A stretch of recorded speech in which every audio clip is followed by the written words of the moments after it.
दोस्तों कभी ना कभी हमारे दिमाग में ये सवाल तो जरूर आया होगा कि आखिर पृथ्वी का जन्म कैसे हुआ। ऐसा क्या हुआ होगा कि एक आग का गोला, जहां रहना तो दूर इसके बारे में सोचकर ही हमारी रूह कांप जाए, ये आग का गोला रहने लायक कैसे बना। और हाँ, अगर आप जानने के लिए भी एक्साइटेड है कि पृथ्वी किस तरीके से बनी, पृथ्वी का सेंटर कैसे बना, महासागर और महाद्वीप कैसे बने, चांद कैसे बना, किस घटना ने पृथ्वी का मौसम बदलाव और कैसे बना पानी और ऑक्सीजन, पृथ्वी कैसे ठंडी हुई और जीवन का विकास कैसे हुआ, तो आज के वीडियो में आपको इसके बारे में पूरी जानकारी देने वाले हैं। ऐसी ही जानकारी पाते रहने के लिए हमारी चैनल को सब्सक्राइब करके बेल आइकन जरूर से दबा दें। आइए आगे बढ़ते हैं और करते हैं शुरू वीडियो। दोस्तों आज से 4.5 बिलियन वर्ष पहले पृथ्वी का इस बात का प्रमाण है कि पृथ्वी पर मिली सबसे पुरानी चट्टान की उम्र 4 बिलियन वर्ष पूर्वी मापी गई है और उन चट्टानों से मिले पुराने कपड़ों की आयु 4.4 बिलियन ईयर के आसपास है। दोस्तों ये एक ऐसा समय था जिसके बारे में हमें बहुत ही कम पता है, हमारे पास बहुत ही कम इंफॉर्मेशन है, लेकिन साइंटिस्ट का मानना है कि उस समय प्राइमरी लेयर के निर्माण के बाद पृथ्वी की सतह पर लगातार उल्कापात होते रहे और बड़ी मात्रा में ऊष्मा के प्रवाह के कारण ज्वालामुखी का विस्फोट भी भयंकर रहा। ऊष्मा के प्रभाव के कारण और ज्वालामुखी विस्फोट के कारण पृथ्वी आग के गोले के रूप में तैयार हो रही थी, जिसके चलते पृथ्वी का तापमान लगभग 1200 डिग्री सेल्सियस था। ये एक ऐसा माहौल था जिसमें रहना तो दूर, इसके बारे में सोच कर ही हमारी रूह कांप जाएगी। तो ऐसा क्या हुआ कि पृथ्वी रहने लायक बनी? दोस्तों आइए स्टेप बाय स्टेप ले चलते हैं आपको इस जर्नी की तरफ। सबसे पहले हम जानेंगे कि पृथ्वी की चुंबकीय क्षेत्र यानी कि पृथ्वी के सेंटर का निर्माण कैसे हुआ। इस कॉन्सेप्ट को समझने के लिए अब हम वापस मॉडर्न टाइम में आकर पृथ्वी की शुरुआत की उत्पत्ति के बारे में समझने की कोशिश करेंगे। हम सभी ये बात जानते हैं कि जब भी बच्चे का जन्म होता है तो सबसे पहले वो एग के रूप में माँ की कोख में रहता है और बाद में 9 महीने की प्रोसेस के बाद एक बच्चा बनता है। उसी प्रकार से जब पुरातन पृथ्वी का विकास हो रहा था तो पृथ्वी का आकार छोटा था और उसके बाद पृथ्वी का विकास तब तक होता रहा जब तक इसका आंतरिक भाग पर्याप्त रूप से इतना गर्म नहीं हो गया कि वो उस समय मौजूद लोहे की धातुओं को पिघला सके। और बाद में जब इन धातुओं की डेंसिटी ज्यादा होने लगी तो वो पृथ्वी के सेंटर में एकत्रित होने लगे, जिससे पृथ्वी की स्तरीय संरचना बनी और पृथ्वी के चुंबकीय क्षेत्र का निर्माण हुआ।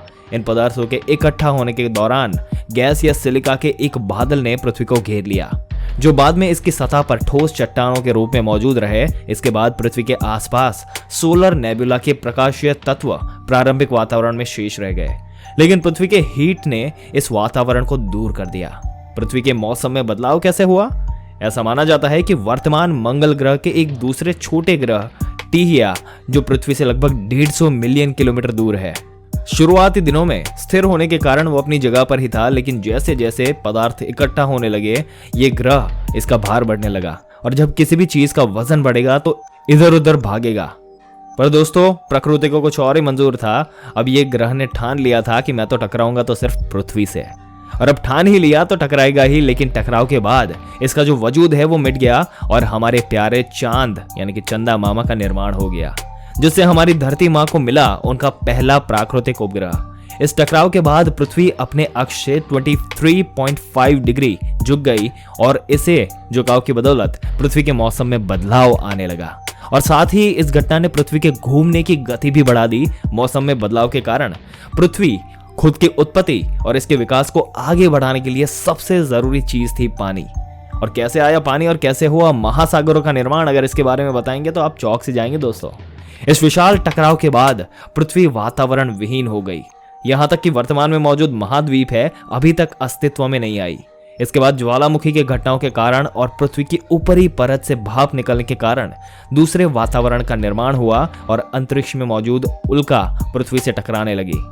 इन उल्का के टकराव के कारण पृथ्वी पर पानी आया। ऐसा माना जाता है कि टकराने वाले धूमकेतु में बर्फ थी, जिससे पृथ्वी को जल मिला, और ये भी माना जाता है कि इस विशाल टकराव के बाद पृथ्वी ठंडी हुई और उसके बाद बादलों का निर्माण हुआ और बारिश के बाद महासागर बने। और अभी मौजूद फैक्ट्स में ये साबित होता है कि आज से करीब 4.2 मिलियन वर्ष पहले महासागरों का निर्माण हुआ था। और इस युग में दोस्तों इसके बाद एक और घटना हुई, उसके बारे में अगर आपको बताए तो उस समय वातावरण में ग्रीन हाउस गैस की बड़ी मात्रा थी और इसी के कारण सतह पर मौजूद जल जम नहीं रहा था। ज्वालामुखी की गतिविधियों ने अपने चरम पर थी और ग्रीन हाउस गैसों को रोकने के लिए कोई परत भी नहीं थी। साथ ही जो फ्री ऑक्सीजन थी उसमें भी सतह पर खनिजों के साथ ये बंधी थी। और अब आप सोच रहे होंगे कि ऐसा क्या हुआ जिससे सतह से बंधी ऑक्सीजन वातावरण में आ गई। दोस्तों, पर आपके सोचने का समय खत्म और मेरे बताने का समय चालू। चलिए आपको बता ही देते हैं कि ये किस तरीके से हुआ।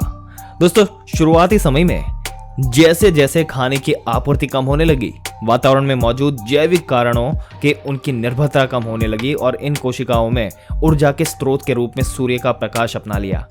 दोस्तों, आज से करीब 3 बिलियन वर्ष पूर्व ऑक्सीजन युक्त सेंसेशन जैसा कुछ विकसित होने लगा था, जैसे ये कोशिकाएं सूर्य की ऊर्जा से अपना खाना बनाने लगी।